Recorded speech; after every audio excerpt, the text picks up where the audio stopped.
The hologram tower crackled to life in the center of the broken city. What remained of the sky was washed in amber twilight, but the projection lit the streets like a second sun. Civilians scattered, instinctively ducking for cover, though they knew the beam was not meant to kill. Not yet. The towering figure of Commander Zertov materialized, his four arms folded across a plated chest of cerulean armor. His face, reptilian and sharp, was stretched into what passed for a grin among the ground species. A slow, tooth-filled leer that made even the boldest humans feel like prey. This transmission, his voice boomed, translated into Earth standard and broadcast on every frequency, is brought to you by the mercy of the sovereign ground ascendancy. In a bunker beneath the ruins of old Detroit, Major Eric Stone watched from behind a fractured wall, eyes narrowed. The hologram flickered, revealing thermal footage. Human fighters darting through abandoned buildings, rifles slung low. The view zoomed out, revealing a ground aero patrol above them. Then, without ceremony, the fighters were incinerated by a pinpoint plasma strike. Gone in half a second, Zertov let out a guttural laugh, and a translated chuckle echoed through the city speakers. Such bravery, such misplaced confidence. His grin widened. We applaud Earth's warriors, your snipers, your stalkers, your old tricks. But this is a new era. We see all. We hear all. We kill from orbit. Your sharpshooters are no more than relics. Children with sticks trying to strike the stars. The feed cut out. In the silence that followed, Stone exhaled slowly. The others in the bunker didn't speak. There was nothing to say. That makes 5 teams in 7 days, Lieutenant Ramos muttered finally, brushing dust off his sleeve. They're hunting anyone with a scope. They're not hunting, Stone replied, his voice quiet and bitter. They're baiting, mocking. He stepped over to the rusting comms table, flicked a few switches, and stared at the dimly glowing console. The resistance wasn't gone. Not yet, but it was dying, 1 unit at a time. The ground didn't need to kill them all, just enough to make the rest out. Outside, the city wore its wounds like open sores. Half-crushed vehicles littered the streets. Drone towers loomed at the skyline's edge, scanning endlessly. No fighter jets, no satellites, no reinforcements. Just silence and the faint mechanical hum of the oppressors. They've got humor now, Stone said. That's new. Last year, they didn't even bother addressing us. Maybe they think we're entertaining, Ramos replied darkly. They think we're done. Stone tapped a finger against the console. He didn't look up as he said it, but they forgot one thing. What's that, sir? He looked at the younger man, eyes cold and distant. They forgot who taught us to disappear. Ramos blinked. You don't mean... I do. Silence again. Somewhere nearby, the rubble shifted, and a distant ground hover patrol rumbled through the avenue like a prowling beast. No one's seen him in years, Ramos said carefully. He's not even listed on the active rolls anymore. Last report said he went off-grid after the Singapore push. Stone didn't answer.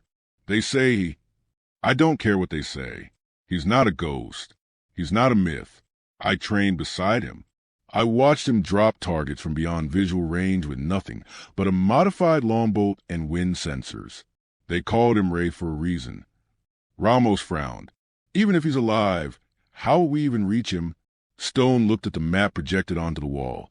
A dim outline of North America, riddled with ground occupation zones and forbidden sectors. You don't, he said. I do. 3 days later, Stone stood at the edge of a wind-blast ridge in what had once been the Rocky Mountains. The sky was clearer here, though the air held a strange stillness, like even nature had learned to tread carefully. He'd trekked nearly 20 kilometers without using powered transport, careful to avoid sensor nets and patrols. The datapad in his pocket showed nothing but static. There were no beacons here, no transmissions, no life, and yet he waited. The sun dropped lower, casting jagged shadows across the valley. Just as Stone turned to leave, a soft crunch of gravel behind him froze his step. He didn't reach for his weapon. He knew better. A figure emerged from the rocks, not suddenly, but slowly, like a memory crawling back into the world. dressed in faded gray and brown, streaked with dust and brush. The man blended into the terrain so perfectly it was as though the land itself had birthed him. Aaron Falk, call sign Wraith. His beard was thicker, hair longer than Stone remembered, but his eyes were the same, cold, quiet, and utterly unreadable. "You're supposed to be dead," Stone said. Falk didn't smile. "Aren't we all?" Stone nodded, swallowing the knot in his throat. "We're losing. The ground mock us in the open now. They've turned every human kill into a broadcast event. They're trying to provoke us," Falk said. His voice was calm, like still water over deep stone, trying to draw us out of the dark. "It's working. They've almost bled the resistance dry. They think we have no more teeth, especially no more shooters." Falk looked out over the valley. "That's their mistake." Stone hesitated. "We need you." "No," Falk said, eyes narrowing slightly. "You don't need me. You need them to believe I'm still out there, that the mud still watches them, that their helmets aren't thick enough, that somewhere out there, someone's still waiting for shot." "Then come take it," Stone said. "One more mission, one message." Falk didn't answer for a long time. The wind tugged at his cloak. The silence between them grew heavy. Then he asked, "Who's the loudest one?" "Commander Zertov," Stone said. "He wants to be famous. He's always on the feeds. Visits calm towers personally." Falk's jaw tightened slightly.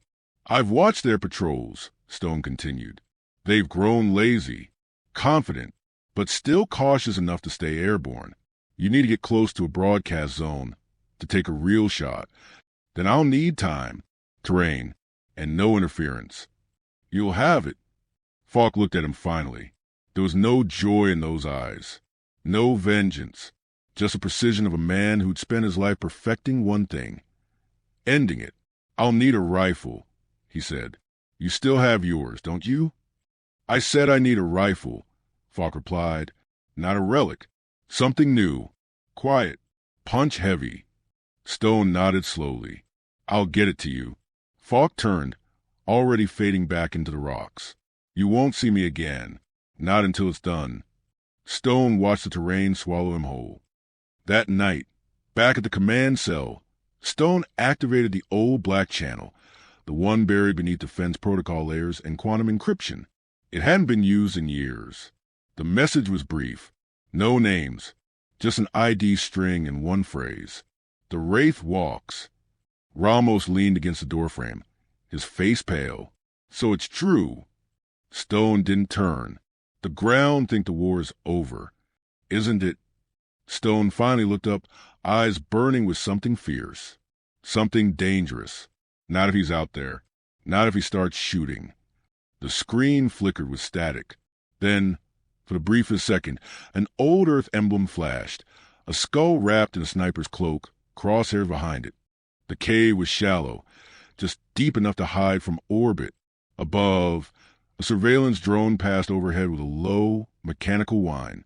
Its sensors scanned for heat, motion, magnetic anomalies. Anything not in its stored temple of the valley. Aaron Falk didn't move, beneath layers of camouflage netting and passive cooling gel. His body red as cold rock. Even his breath was slow, nearly imperceptible. He had learned long ago how to disappear, not with technology, but with discipline. Machines hunted by pattern. He thrived in chaos. When the drone moved on, he let out a faint breath and resumed cleaning the rifle. It was a Frankenstein's monster. A human frame, a ground barrel, and a scope retrofitted from scavenged orbital glass. No tracking software. No energy signature. The projectile was simple. One hardened kinetic slug, honed with nano fins for spin stability. Everything about it was outdated, primitive, and that's what made it lethal. A hollow emitter beside him flickered as Major Stone's voice came through in low-band burst. No visuals, just static and syllables. Relay tower, Sector 14. Zertov visiting in 5 days. Confirmed. Exfil not guaranteed. Falk stared at the message for a long time. Then he shut it off. He didn't care about exfiltration. He wasn't doing this to return. He was doing this because they'd forgotten. The ground had conquered Earth's skies and networks, crushed its armies, and broadcast their victories like theater. But they had never understood the patience it took to lie motionless for hours, the calculation behind every breath, the ritual of aligning one man's will with one bullet's flight. They had forgotten what a single shot could do. He stood, slinging the rifle across his back. The mountain behind him swallowed the light, and as he moved deeper into its shadow, even the birds fell silent. The next 3 days were consumed by preparation. He moved at night, using forgotten trails and collapsed subway tunnels. Along the way, he scavenged what few items remained in abandoned outposts, old MRE packs, a data knife, a vial of adaptive camo gel. In an old bunker north of the ground perimeter, he found what he had hoped still existed, a map, physical paper, folded and water-stained, made by a resistance cartographer who had died months earlier. Handwritten notes dotted the margins, wind patterns, patrol cycles, weather influence zones. All things ground algorithms ignored. All things Falk read like scripture. He traced a line towards Sector 14. The terrain was favorable. Broken ridges, dry riverbeds, dense debris fields in the Battle of Denver. If he kept low, timed it right, he could reach the outer edges undetected. He folded the map, tucked it inside his vest. At the far end of the bunker, a cracked mirror leaned against the wall. For the first time in weeks, he looked at himself. The beard was thicker now, salt overtaking pepper. His eyes were ringed in gray and silence. No medals hung from his chest. No rank insignia. Just a man with a rifle and a name the enemy had tried to forget. He touched the edge of the scope and whispered, "One shot." Then he disappeared again. Sector 14 rose like a wound on a landscape. Twin towers spiked upward into the sky, wrapped in concentric rings of shielding and sensor webs. Between them, ground technicians moved in rhythmic patterns, organic, yet mechanical, always observed. Falk lay prone beneath the belly of a collapsed transport, 3 kilometers away. Dust caked every inch of his body. A thin mesh covered his face, disrupting visual and thermal scans. He hadn't moved in 6 hours. The scope showed him everything. Every angle, every elevation, the patrols, the pattern. Even the moment when the ground guard scratched beneath his chest plate. A motion repeated every 12 minutes, like clockwork. Falk made no notes. He simply remembered. Zertatha's arrival was expected at midday 2 days from now. The relay tower would go live, amplifying the broadcast across half the hemisphere. Security would double. So would vulnerability. The ground, for all their dominance, had grown predictable. He ate only enough to stay sharp, drank only what he had to, slept in short bursts, wrapped in silence. Once, a patrol wandered within 30 meters of his position. One ground scout even paused, looking around. Falk didn't blink. The scout moved on. He knew how to wait. He had once lain motionless for 38 hours during the Battle of Puebla, waiting for a target to emerge from a bunker. The shot had stopped the siege. No one even knew he had taken it. That was the point. This time would be no different. Except this time, the entire planet would hear on the 5th day, the skies buzzed with heightened activity. A long, humming dropship descended toward the central plaza of Sector 14. Ground banners flickered to life on nearby structures. Ceremonial formations gathered. Falk tracked every movement through the scope, calculating wind shear, atmospheric density, target elevation. Zertatha emerged with flourish, flanked by armored guards. He addressed the crowd in their native tongue, and though the word were alien, the tone was unmistakable, boastful, proud, smug. The sniper adjusted the scope.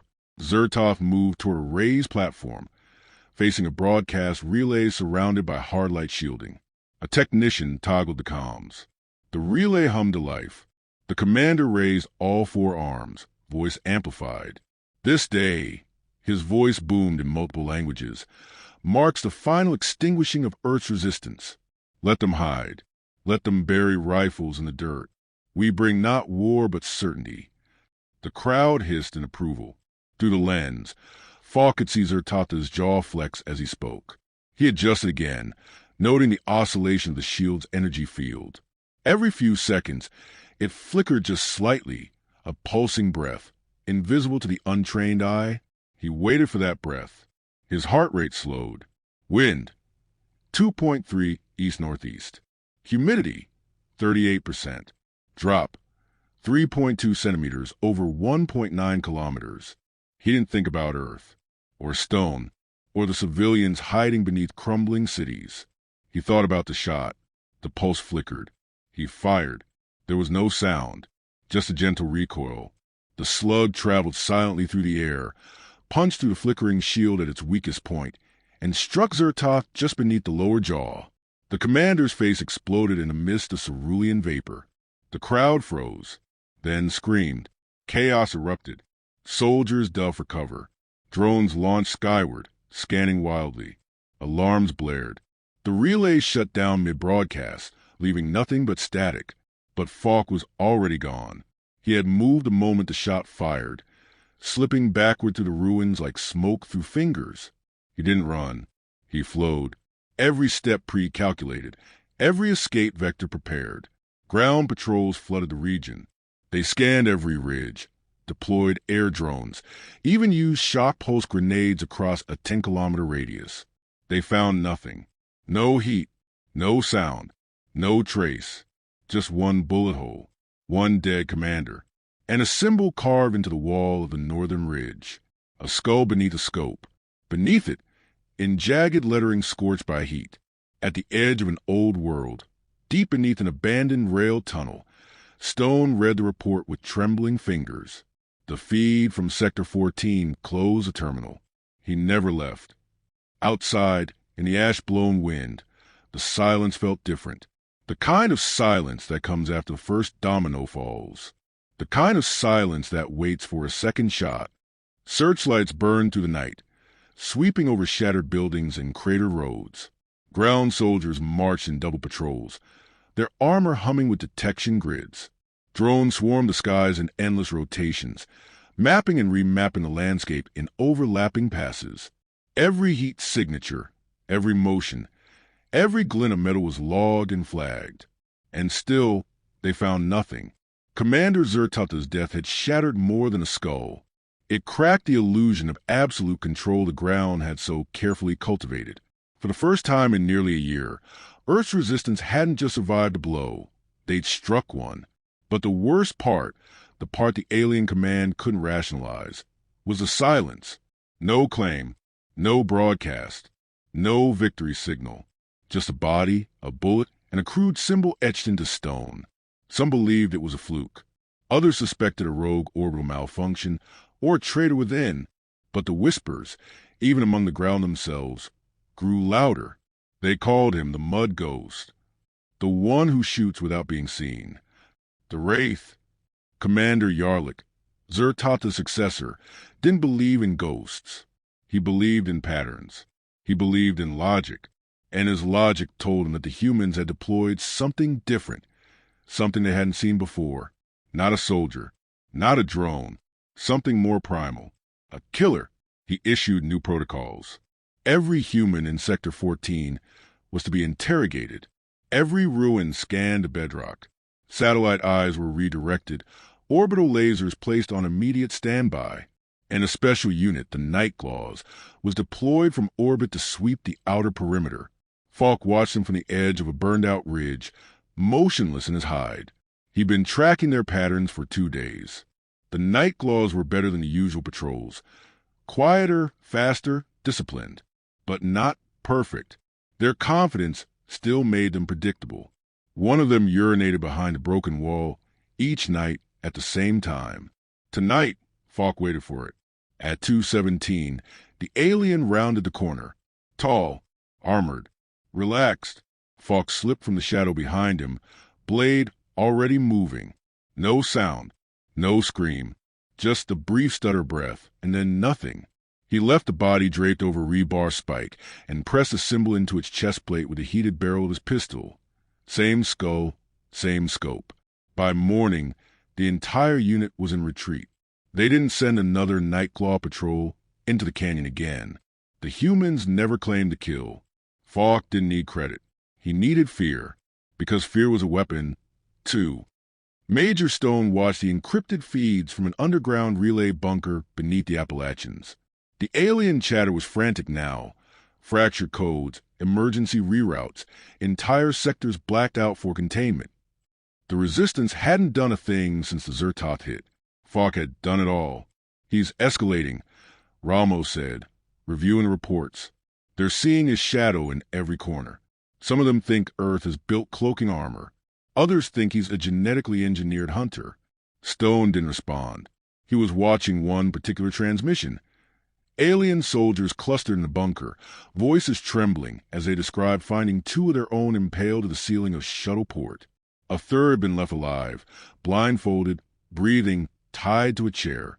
On his lap, Falk had left a message burned into steel with plasma charge. Still watching. They're falling apart, Ramos murmured. We didn't even ask him to go that far. Stone leaned forward. We didn't need to. That was the difference between a mission and a war. Falk wasn't running missions. He was teaching them how to fear again. For the next 8 days, Falk moved through the occupied zones like smoke on the wind. Every strike was surgical, one shot, one vanishing. A relay tower supervisor with half his face removed by kinetic impact. A drone command center disabled by a slug through its coolant core. A translator specialist pinned to a comms dish, eyes wide and mouth still open. No patterns, no schedules, just chaos, and always a symbol. The ground began posting triple guards at even the smallest installations. Supply convoys rerouted entirely. Some officers refused to leave their transports, ordering civilians to be rounded up in mass curfews to try and bait him out. But Falk never hit civilians. He never came when they expected. He only came when it would matter most. Commander Yarlick instituted a plan, Project Glass Eye, a new generation of aerial drones, using quantum imaging lenses and passive field sniffers, built to detect even the smallest anomaly over terrain. They'd already deployed 20 in a net across the outer territories. He was confident it would finally trap the sniper. Falk knew they were coming before they launched. He waited for one to drift over the ruins of a collapsed industrial yard. The drone's underside rotated, sensors scanning in 5 spectrums. It never saw the thin strand of monofilament, wires stretched across the broken support beams. The wire, invisible to light, was taut enough to catch a razor blade. When the drone passed over it, the wire snapped, releasing a spring-loaded explosive that burst directly into the drone's imaging cluster. The explosion wasn't massive, but it was precise. The drone spun out of control, crashed into the remains of a melted overpass, and disintegrated in flame. Ground Command issued an immediate shutdown of Project Glass Eye within 48 hours. Too expensive, too exposed, too late. Falk left another message burned into drone wreckage. Send more. Stone leaned back in his chair, rubbing his temples as the latest report streamed in. He hadn't slept more than 4 hours a night, not because of stress, but because of hope. Hope was dangerous. It made you plan again. Is he trying to win this alone? Ramos asked quietly. Stone looked up. He's not trying to win. Then what? He's trying to make them lose. That was the difference. The Resistance had been trying to survive. Falk wasn't playing defense. He was eroding them from the inside out, reminding them that conquest didn't end with victory parades, that even empires could bleed, and bleed they did. Ground territory maps began shrinking, not because of invasion, but abandonment. Certain sectors were deemed haunted. Patrols refused to go near old battlefields. Morale dipped. Field commanders began executing their own soldiers for disobedience. Fear infected the chain of command like a virus, and all it had taken was one man. 3 days before the annual Ground Planetary Summit, a new directive was issued by Central Alien Command. Full evacuation of 6 human cities, total lockdown of Eastern Territory, and immediate relocation of critical communication assets off-world. Stone received the decrypted message via backdoor channel. He read it twice before showing Ramos. They're pulling out, Ramos whispered, stunned. They're not retreating yet, Stone said carefully. They're repositioning, trying to regroup, maybe planning something bigger. But for now, they're off balance. Because of him. Stone nodded, and because they started laughing, he stood up and walked to the old wall map, the same one he'd been updating by hand for years. He picked up a red marker, hesitated, then drew a large X over Sector 14. Last position. Didn't care. All he knew was that, and spoke to the silence. I'm still here. And the night, like always, gave no answer. The forest had gone silent. Even the wind dared not move. Sergeant Corvin Baird lay prone beneath a thick sheet of moss and dirt, his body buried in the cold, wet soil, like a corpse waiting to rise. The mud caked his hands, his face, and even his rifle. Only the scope lens peeked through a tiny fissure in the undergrowth, aimed toward the ridgeline where the alien patrols believed themselves invisible. He had lain there for 29 hours straight. He did not blink. He did not breathe loudly.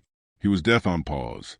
They called him Hollow Eye in the Black Ops circuit, an earthborn phantom who never missed, never flinched, and never gave his targets the luxury of understanding how or why they had died. There were whispers in the enemy ranks now. Rumors of a human sniper dropped alone into hostile sectors who moved like smoke and killed like math. And still, the alien patrols laughed. They believed their armor could deflect human rounds. Their sensor net could sniff out any terrestrial heat signature. And their psionic scouts would detect a brainwave spike from 100 meters away.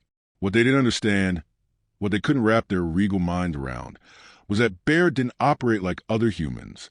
His discipline wasn't military. It was spiritual. He had trained in silence, in starvation, in solitude. His breathing, heart rate, even thoughts were slowed to a crawl when he entered the zone.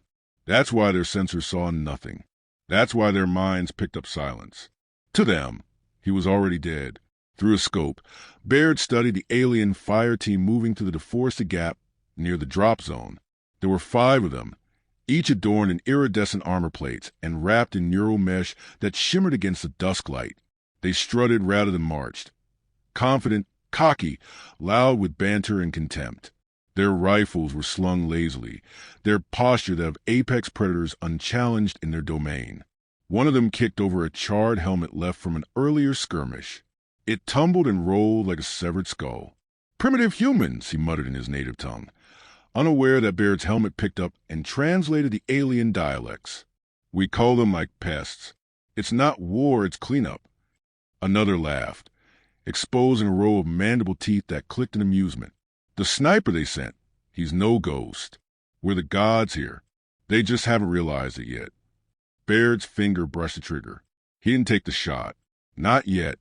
Instead, he reached into the dirt beside him, extracting a thin fiber-optic worm and threading it carefully beneath the moss to the left. His command node displayed a shimmering grid of enemy patrols spanning the next 6 kilometers. 2 squads inbound, 1 mecha unit scanning tree lines with a plasma torch, and a psionic hover drone pulsing just beyond the ridge. If he fired now, he'd give away his position, burn his shot, and be hunted within minutes. But he wasn't here for a kill. He was here for a message. He selected the lead alien, an officer draped in gold-braided armor, with a ceremonial plasma blade slung across his back. According to Earth Intel, this one was called HFY Sci-Fi, commander of this region's suppression force, and personally responsible for the public executions of several resistance fighters in the border colonies. The bastard had streamed the executions to mock human morale. Baird slowed his breath until his vision tunneled. He adjusted for wind vector, air pressure, and gravitational drag. Then he waited. 3 more minutes passed. Then 5. Then 10. And then SYR Vogt and paused to raise a comlink to his lips, turning slightly to one side. That was the moment. Baird exhaled once, like a whisper escaping a coffin, and squeezed the trigger. The shot didn't sound like thunder. It didn't flash or echo. It whispered, a dull thump of kinetic release as the modified .408 round cut through air like a ghost. It sliced across 1/2 kilometer of jagged tree cover, spun to the side of Vogten's comlink, penetrated his neck, shattered his vertebrae, and exited clean through the eye socket of the alien to his left, killing both without fanfare. 2 fell, 3 froze. Then panic erupted, but Baird was already gone. Not physically. His body still lay buried beneath moss and dirt, but in every tactical sense, he had disappeared. His thermal ghost red null, his scent markers washed by a mist of neutralizing oils. Even the drone overhead failed to triangulate where the shot had come from. Alien voices shouted. Orders were screamed. Scanners lit up. The mecha fired blindly into the woods. The psionic drone unleashed a mind wave burst that stunned 2 of its own soldiers by accident. The remaining troopers scattered, searching, flanking, sniffing shadows. Baird moved for the first time in hours. Only inches, just enough to slide backward beneath the root system of an ancient tree, stashing the rifle and slipping into a crawl space of tangled roots and mud. His breathing remained shallow, his pulse measured. He allowed time to stretch, waited for their confusion to reach its peak. And then he moved again. He circled left. Always left.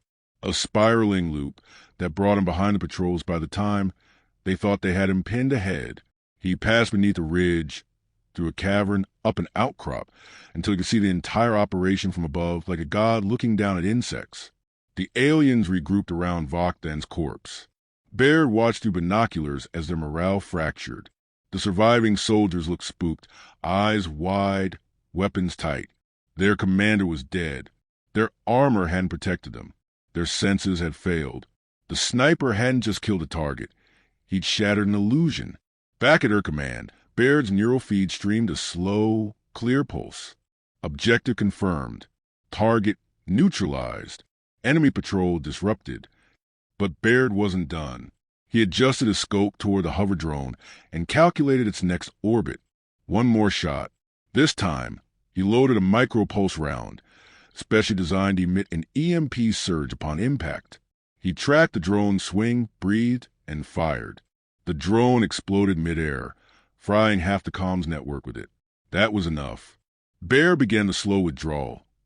Every movement calculated, deliberate, like a serpent pulling into a deeper hole.